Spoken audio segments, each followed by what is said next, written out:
À 23 ans, il a décidé de quitter le Canada pour retourner s'installer en Afrique parce qu'il a cru que l'avenir du monde se déroulait ici et il voulait être un des acteurs de changement. 3 ans plus tard, l'avenir semble lui donner raison. À 26 ans, Kevin Diké est aujourd'hui entrepreneur dans plusieurs secteurs. À la base, il était simplement fermier et je vous l'ai fait découvrir il y a 2 ans dans sa ferme. Et aujourd'hui, il dirige ce fast-food, La Force du Poulet, en plein cœur de Yaoundé, la capitale camerounaise. Un fast-food qui lui permet de générer, tenez-vous tranquille, plus de 45% de marge. Dans cette interview, il nous livre ses secrets. Comment il fait pour être un boss dans le game en étant aussi jeune? Et je le rappelle, il est encore étudiant. Pour ceux d'entre vous qui ont des excuses, ouais, je suis étudiant, ouais, j'ai des enfants, Kevin vous fait comprendre que vous n'avez aucune excuse. Vous pouvez vous lancer et atteindre des sommets. Ne ratez donc aucune seconde de cette interview avec cette pépite de jeune entrepreneur. Les amis, ceux d'entre vous qui traînent encore, l'Afrique est l'endroit où il faut venir investir.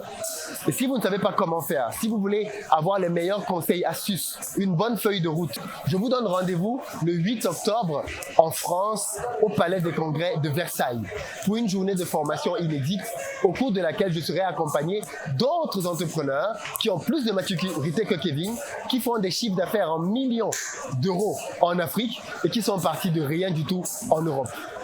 Ce serait donc avec Chon Yang, qu'on ne présente plus.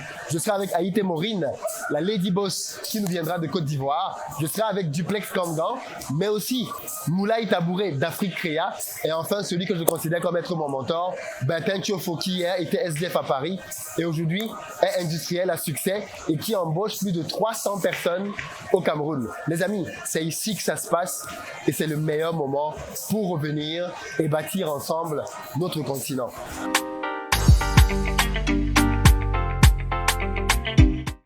Salut Kevin. Salut Philippe. Merci beaucoup de me recevoir une fois de plus à Yaoundé. Aujourd'hui, on est face à ton fast-food. Il y a 2 ans, on était dans ta ferme. Ouais. Et on voit qu'en 2 ans, tu as franchi le palier. Aujourd'hui, tu distribues toi-même les produits de ta propre ferme. Exactement. Et c'est un projet et un concept que je valide à 200%. Ouais. Je voudrais qu'on parle un tout petit peu de toi aujourd'hui. De ce que tu fais, de ta vision, où est-ce que tu es en train d'aller. Parce que je pense que ça peut inspirer énormément de personnes. Tu es très jeune, tu n'as que 26 ans, tu es encore étudiant et pourtant tu génères déjà beaucoup de cash. Présente-toi déjà pour les gens qui ne te connaissent pas ou qui n'ont pas vu la première partie. Si vous n'avez pas vu la première partie dans laquelle on l'a découvert dans sa ferme, je vous invite vivement à regarder la première partie avant de voir celle-ci. Donc pour ma part, je suis Kevin Diké, un jeune entrepreneur en élevage, en agriculture et plus récemment dans la restauration. J'ai 26 ans, je suis étudiant et voilà, donc globalement c'est ça que je fais. Super. Déjà, je veux un peu que tu nous dises d'où te vient l'idée de passer de la ferme à l'assiette. Moi, c'est comme ça que j'appelle ça. L'idée me vient du fait d'avoir remarqué que une fois que tu produis, la plus grande difficulté se retrouve au niveau de la distribution. C'est-à-dire que c'est au niveau de la distribution que tu as le plus de mal parfois à écouler tes produits. Donc, tu te retrouves parfois avec de la marchandise que tu n'arrives pas à évacuer. Parfois, le marché, c'est bon, tu n'as même pas de marchandise parce que tu n'as pas produit à temps. Donc, c'est toutes ces fluctuations-là qui m'ont fait comprendre que si on passait directement, c'est-à-dire que si on était les premiers consommateurs de notre ferme, alors là, ce serait un truc, un meilleur coup, quoi. Clairement, c'est un peu le même concept qu'on fait à Douala avec la ferme. C'est un peu la même chose avec le fast-food aussi, c'est-à-dire que tu distribues ta chaîne en fait. Ouais, c'est ça. Qui est plein d'intermédiaires et qui fait que généralement c'est le producteur qui gagne le moins. Exactement. Parce que tout le monde gagne entre temps. Et toi, donc tu as décidé de distribuer et de venir faire un fast-food. Mais qu'est-ce qui fait que ton fast-food marche aussi bien? C'est quoi tes spécificités ici? Je crois que le fait, justement, comme tu as dit, le fait que nous-mêmes on produise les poulets qu'on fait dans ce fast-food, parce que c'est un fast-food axé uniquement sur le poulet pané, le fait qu'on produise nous permet d'avoir des prix attractifs et assez agressifs. Donc pour entrer sur le marché avec des prix comme une entrée de gamme à 1300 par exemple pour un plat. Donc c'est un peu ça, c'est-à-dire que c'est ça qui fait notre particularité, mais aussi le goût. Forcément, les retours qu'on a souvent, très souvent, c'est que les gens apprécient le goût du poulet, qu'il est assez bon et donc ça fait partie de nos recettes dans la chaîne de fast-food. Donc c'est ça qui fait un peu notre particularité. Je veux dire qu'on a un rapport qualité-prix assez attractif pour les gens. Donc effectivement, tu as un poulet de bon goût, de bonne qualité, et tu as des prix qui sont imbattables au niveau de la concurrence pour du poulet pané. Mais pourquoi tu as fait le choix de faire du poulet pané? Ça me rappelle un peu KFC, ton concept. Oui. Parce qu'en plus, je vois que tu as des buckets. Exactement. C'est plus... Bon, moi je me suis demandé, parce que Tu disais tout à l'heure, ton poulet, il est épicé, un peu comme KFC. Ouais, il est épicé. On a des épices justement. Et le concept avec les buckets, c'est juste, j'avais envie d'avoir un truc comme ça. Parce que je m'étais rendu compte qu'on n'en avait pas déjà à Yaoundé. C'est vrai qu'après, il y a d'autres qui sont venus, qui en font, mais quand moi j'avais ce projet-là, il n'y en avait pas sur la ville. C'est-à-dire qu'on n'avait pas d'offre de poulet pané de très bonne qualité. Et voilà, c'était ça qui m'a donné envie de taper là-dedans. Et aussi parce que je produisais déjà du poulet, ça faisait partie. Je voulais avoir un truc où je distribue moi-même mes produits. D'accord. On en a parlé. Alors, on va parler un peu de chiffres. Oui. On est dans un centre commercial qui vient d'ouvrir ici à Yaoundé. On est à Place. Ouais. Est-ce que ça marche ton truc? Je vois du monde, mais est-ce que ça marche clairement? Tu gagnes de l'argent ici? Oui, si on ne gagne pas de l'argent, forcément on sera en train de plier bagages. Mais je pense comme tous ceux qui sont dans le mall, je ne veux pas parler pour eux, mais je crois que comme tous ceux qui sont dans le mall, ça a été une bonne affaire. C'est-à-dire qu'il y a une grande attractivité du mall. C'est-à-dire que c'est nouveau, il y a beaucoup de services qui sont proposés, il y a du loisir, il y a des vêtements, il y a de la parfumerie, il y a de l'électronique, il y a... Voilà. Et en plus, il y a l'hypermarché qui est là, donc les gens viennent faire des courses, ils peuvent se divertir. Et après, il y a un espace de restauration, donc les gens peuvent manger. Donc c'est ça qui fait en sorte qu'il y a assez d'attractivité. Donc je pense que ça a été une bonne affaire pour tous ceux qui ont couru le risque de prendre une place ici. Quel est le panier moyen ici? Dans le restaurant, chez nous, on a un panier moyen, je dirais qu'avec 3 000 francs, 4 000 francs, les gens peuvent manger et se rassurer parce que pour une personne... Quelqu'un vient avec 3 000 francs, ouais, il peut manger. Qu'est-ce qu'il peut manger chez toi? Il peut avoir un burger, un morceau de poulet et une boisson. Ok, donc il peut avoir un plat en fait. Oui, il peut avoir un plat. Ok, d'accord. Ton prix d'entrée, c'est combien? Le prix le plus bas, c'est 1300. 1300, donc les 2 €. Oui. Le plus cher? Le plus cher. 1300, on a quoi? Alors, à 1300, vous pouvez avoir des popcorn de poulet. Ça, c'est un truc que j'aime bien. Des popcorn de poulet? Popcorn de poulet, ouais. C'est un truc que j'aime bien. C'est du blanc de poulet. C'est vraiment comme des popcorn, mais c'est du poulet pané. C'est du poulet pané et tu en fais un petit comme du popcorn. Comme du popcorn. C'est très bon. Excellent. Et c'est bon? Ouais, c'est très bon. Et ça marche? Et j'adore, ouais, ça marche. 2 €. Ouais. D'accord. Ok, c'est pas mal ça. Maintenant, Quand j'ai vu ton menu, j'ai vu des trucs très très créatifs là-dedans. Ouais, on a essayé que ce soit au niveau des noms, de la nomenclature, que ce soit au niveau de la composition, d'être un peu créatif, de sortir un peu de ce qui est fait. D'accord. Ouais. Et du coup, en termes d'attractivité, de flux, tu as à peu près combien de clients ici par jour? On va dire que nous sommes sur une moyenne de 200-250. Ça, c'est en semaine, hein? Oui, ça, c'est en semaine. Le week-end, ça grimpe plus. On peut servir environ 300 à 350 comme ça. Ah ouais, quand même, 300 à 350 par week-end. Ouais. Donc, effectivement, et en termes de marge, ta rentabilité, elle est d'à peu près combien? On est sur 45% environ. 45%? Ouais, 45%. Vive le poulet! Non, mais c'est vrai, 45%, c'est énorme! Ouais, énorme! C'est pas mal. Ah, franchement, c'est très très bien, c'est exceptionnel. Grâce à du poulet pané. Oui, grâce à du poulet pané. Alors, quels sont les retours que les gens te font quand ils viennent manger ici? On a beaucoup de retours, que ce soit positifs comme négatifs, et tous les retours sont toujours les bienvenus. Qu'est-ce que les gens apprécient et qu'est-ce qu'ils pensent qu'il faut améliorer? Ce qu'ils apprécient, c'est, comme je t'ai dit tout à l'heure, le goût du poulet. Ils apprécient le goût, ils apprécient parfois la rapidité du service, parfois. Mais une fois qu'on est surchargé, maintenant, là, on rentre dans les retours négatifs, assez négatifs. Bon, il y a d'abord le manque de place, mais là, c'est quelque chose qui ne dépend pas de notre volonté. C'est l'espace qui nous est accordé par le centre commercial. Donc, il y a l'espace. Ensuite, il y a parfois, le service à un moment donné, ça peut être un peu lent. Oui, parce que tu as beaucoup de gens. Oui, parce qu'on a beaucoup de gens. J'ai vu la queue qui est... Voilà, donc c'est ça. Donc, quand il y a énormément de commandes, parce qu'en moyenne, normalement, on est sur 8 minutes pour faire sortir une commande, 8 minutes. Et donc, parfois moins. Mais justement, quand tu accumules ces 8 minutes, si une personne est la 15e personne à avoir passé la commande et qu'on doit d'abord servir, il y a des commandes qui sont là-bas, il va attendre un peu longtemps. Donc, il peut se plaindre du temps d'attente qui est assez long. Donc, pendant les vacances, comme on a ouvert depuis le mois de juillet, le 16 juillet précisément, donc depuis le 16 juillet, pendant les vacances, c'était vraiment sous-booké. C'est-à-dire qu'il y avait énormément de monde qui venait visiter le centre commercial, c'était une nouveauté. Donc, on était plein tout le temps, donc les gens attendaient longtemps. Donc, on a eu ce retour que les commandes prenaient assez de temps pour sortir. Donc, c'est un peu ça, les retours négatifs qu'on a eu. D'accord. Maintenant que l'euphorie du centre, parce que au début, quand tu venais de lancer, tu m'avais envoyé des vidéos parce que je suis ce que tu fais. Ouais. Et c'était plein de monde. Ouais. Maintenant, donc, 2 mois après, quel est ton sentiment? Parce que maintenant, tu commences à être avec tes vrais clients. Là. Ouais, c'est-à-dire qu'on a... On commence à passer de 400 à peu près à 200, 250. 250 personnes par jour environ. Mais oui, comme tu as dit, c'est comme l'euphorie est tombée. Et avec la rentrée scolaire aussi, on a vu une diminution du flux dans le mall, mais qui reste toujours quelque chose d'acceptable. Ça reste toujours quelque chose de correct. C'est pas mauvais quand Tu peux même. être sûr que très peu de restaurants ont plus de 200 clients par jour au Cameroun. Hein. Ça, c'est Bon, sûr. ouais. Plus de 200 clients par jour. Oui. Mais après aussi, comme je te dis, c'est peut-être aussi au niveau des prix parce que tu as des gens qui vont venir, vont prendre juste un verre, et tu le comptes comme un client. Bien sûr. Donc forcément, donc voilà. Aujourd'hui, il prend un verre, demain, il prendra un verre. Voilà, donc Autre c'est chose, ça il qui prendra compte. pas que- il ne va pas rester à prendre uniquement des verres. Exactement. Et du coup, maintenant donc, que tu as 2 mois d'expérience, Ouais. c'est vrai que c'est pas énorme, Oui. mais c'est pas rien.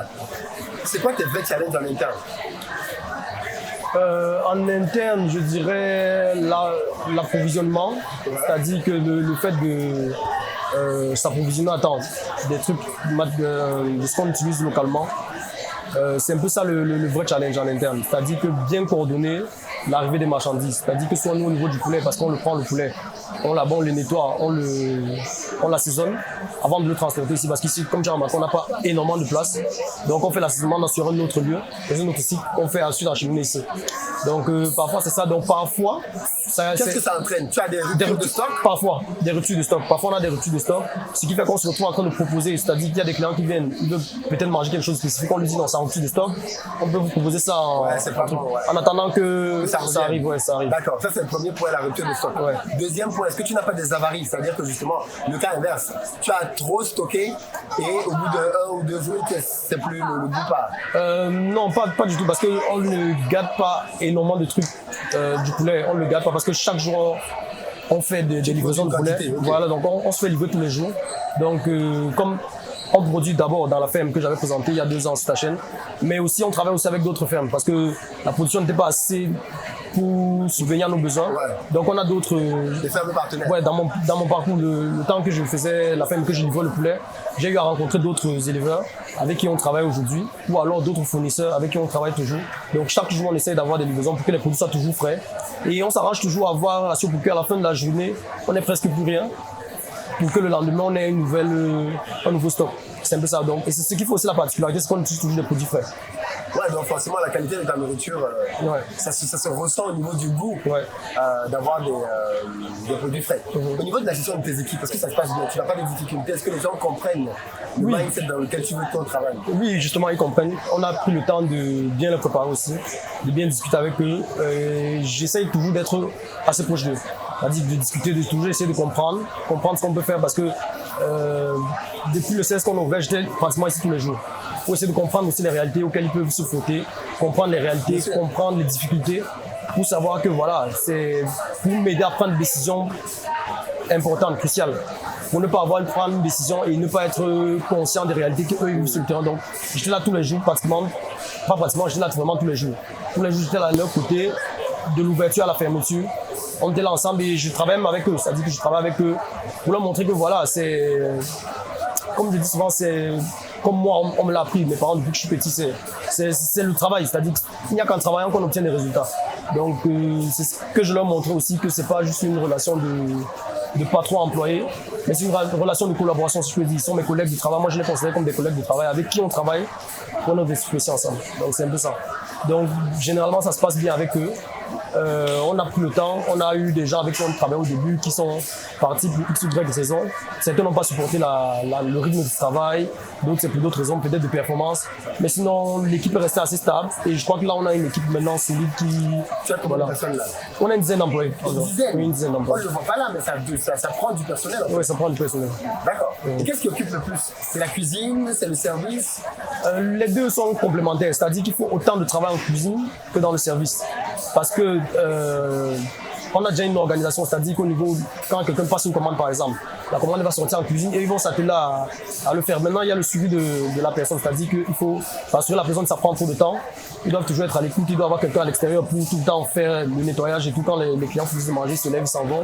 Il faut organiser la file d'attente, la file de commande et tout ça. Donc, tout ça va de pair, c'est-à-dire que c'est vraiment un travail complémentaire. Donc, c'est vraiment un travail d'équipe qui fait en sorte qu'on puisse avoir de bons résultats. Alors du coup, tes machines, Ouais. tu les fais venir d'où? De Chine, moi ça fait venir de Chine. Ok, tu as commandé toutes tes machines en Chine. Ouais. Tu Ouais, les ça fais fait venir, ouais. Et ensuite, tu as ouvert.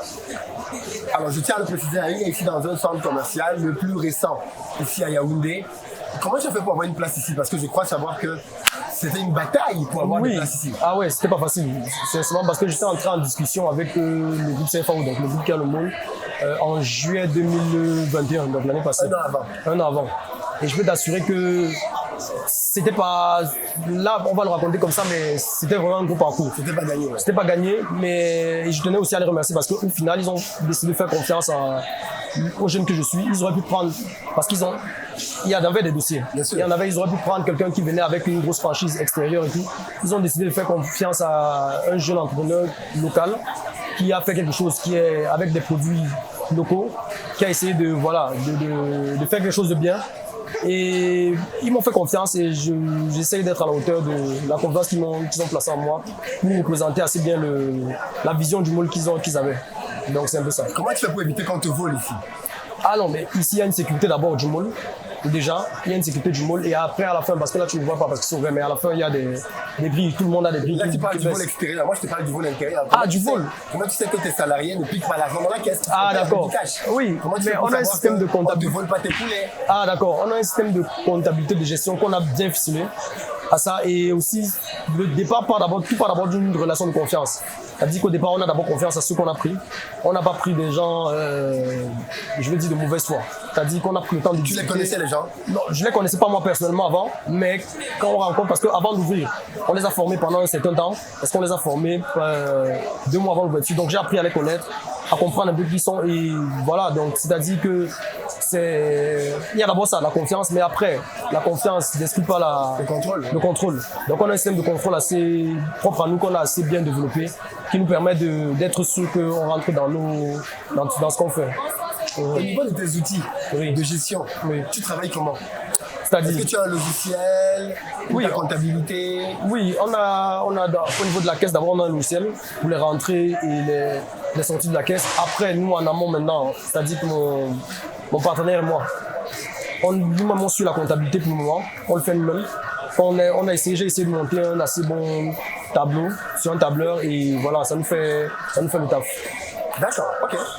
Revenons maintenant un peu du coup à toi, Kevin. Là, on a parlé de ta franchise, la force du poulet. Bravo. Merci. Bravo d'avoir lancé ça à 26 ans, sachant qu'il y a 2 ans, tu étais encore étudiant et avant ça, tu nous viens du Canada pour revenir en Afrique parce que tu as pensé que c'est ici que les choses se passaient. Du coup, Kevin, en tant que jeune entrepreneur, qu'est-ce que tu as appris depuis le temps que tu t'es lancé dans l'entrepreneuriat? Ah ça, j'ai appris énormément, c'est-à-dire que ce soit dans la douleur, c'est-à-dire dans la perte. Qu'est-ce que tu as perdu? Ça, c'est les plus gros apprentissages.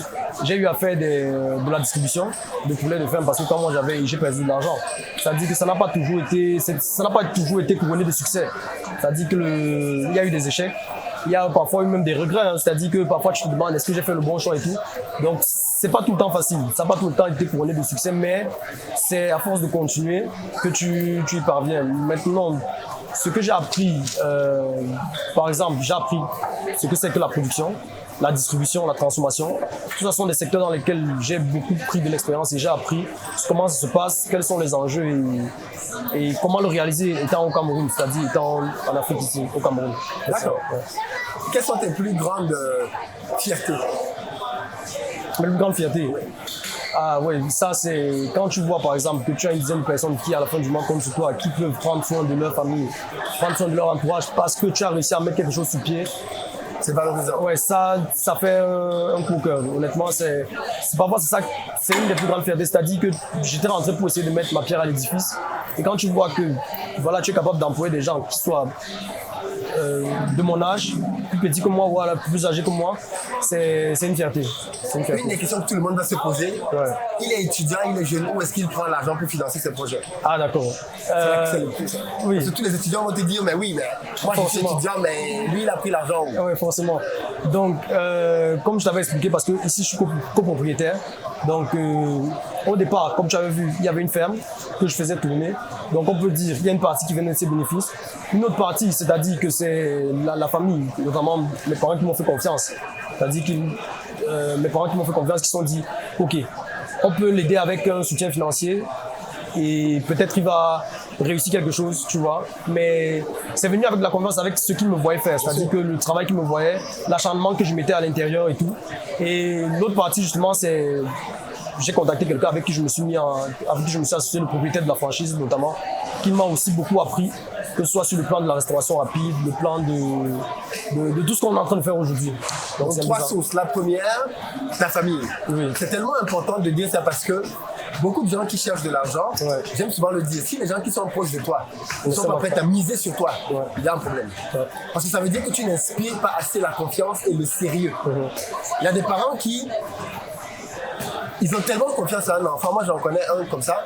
Les parents ont mis en hypothèque la maison pour lever de l'argent et donner à cet enfant pour qu'il fasse un business.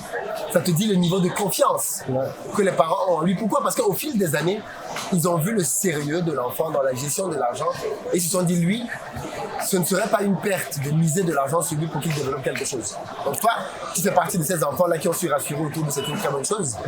Deuxième élément, c'est que tu as pris des financements d'un précédent projet. C'est tellement important pour les gens de comprendre que quand tu veux lancer un business grand et que tu n'as pas d'argent, commence par un projet plus petit. Exactement. Commence par un projet plus petit, mets de l'argent de côté qui va te permettre d'aller avoir un fonds pour ton projet plus grand. Et puis le troisième, tu es allé vers un associé, qui aussi a été rassuré par le fait que tu avais déjà toi-même une épargne que tu pouvais mettre, mais surtout une expérience. Et donc tout ça fait qu'aujourd'hui, tu as pu lever de l'argent. Donc les amis, lever de l'argent, ce n'est pas quelque chose de miraculeux, c'est absolument quelque chose de possible. Je ne sais pas si vous avez entendu ce qu'il vient de dire, mais je trouve qu'il vient de détailler 3 très bonnes sources de financement que chaque entrepreneur devrait avoir pour pouvoir lever de l'argent. Parce que les étudiants disent toujours la même chose. J'ai pas d'argent, j'ai pas d'argent. Mais écoutez bien ce qu'il a fait. La première chose, sa famille a cru en lui. Et j'aimerais bien te poser la question, toi qui dis que tu n'as pas d'argent, est-ce que les gens qui sont autour de toi croient en toi? Parce que si les gens qui te voient vivre au quotidien ne sont pas capables de mettre de l'argent sur toi, ça veut dire que tu n'inspires pas la confiance pour qu'ils puissent le faire. Moi, je connais des entrepreneurs qui, pour lever de l'argent pour leur projet, leurs parents ont dû hypothéquer leur maison. Oui, on a pris la maison familiale, on l'a mis en hypothèque pour lever de l'argent pour un enfant. Parce qu'on a vu cet enfant grandir, on a vu son sérieux, sa dynamique, son travail, sa persévérance, et on s'est dit, il faut le soutenir. C'est très important déjà de savoir donc que si tu veux que les gens te donnent de l'argent pour investir dans tes projets, il faut que par ta manière de vivre, d'épargner, qu'ils aient vu quelqu'un en qui ils peuvent avoir confiance. Deuxième source, un précédent projet. Et j'aime bien souvent rappeler ça aux gens. Si tu as envie de lancer un gros projet, tu n'as pas besoin d'avoir beaucoup d'argent avant de te lancer. Tu peux commencer par un projet plus petit et c'est ce qu'il a fait. Il a commencé par la ferme. Et avec la ferme, il a pu mettre de l'argent de côté pour pouvoir avoir un bénéfice, une épargne permettant de se lancer. Quand il a allé voir ses parents ont vu que lui-même, il avait déjà une partie de l'argent.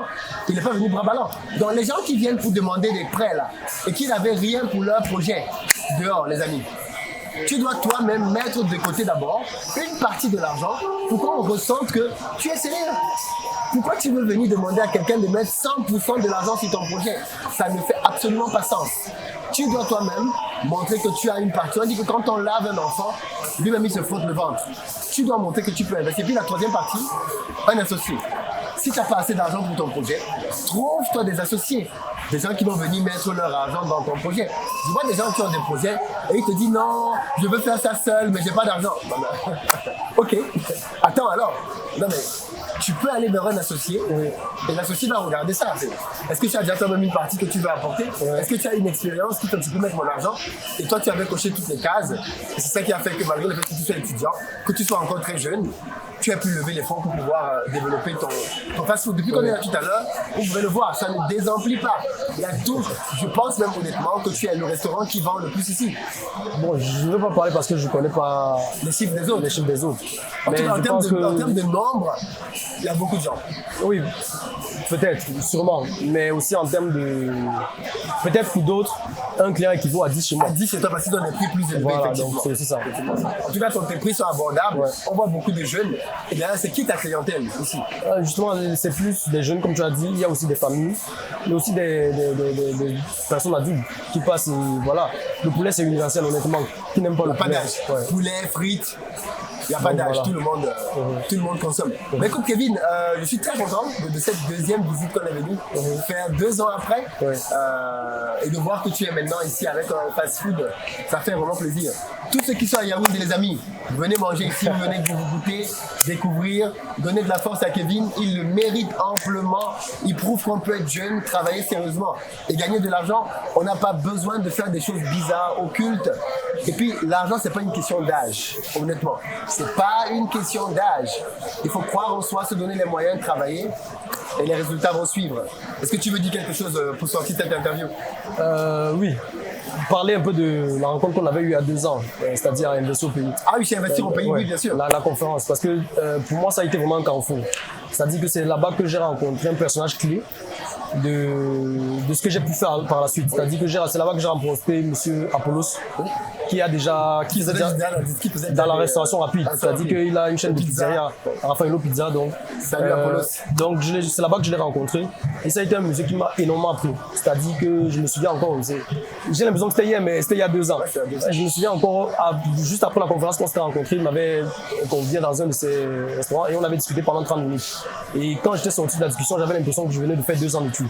C'est-à-dire que j'ai appris énormément d'un homme qui est non seulement énormément d'expérience de terrain, que ce soit de la théorie, de la pratique, c'est-à-dire de conseils. Et justement, comme je lui avais dit que moi aussi, je n'avais pas ambition de me lancer un peu dans la restauration rapide, j'ai appris énormément de lui. C'est-à-dire que ça a été comme je me dis, un accélérateur, une bouffée d'oxygène.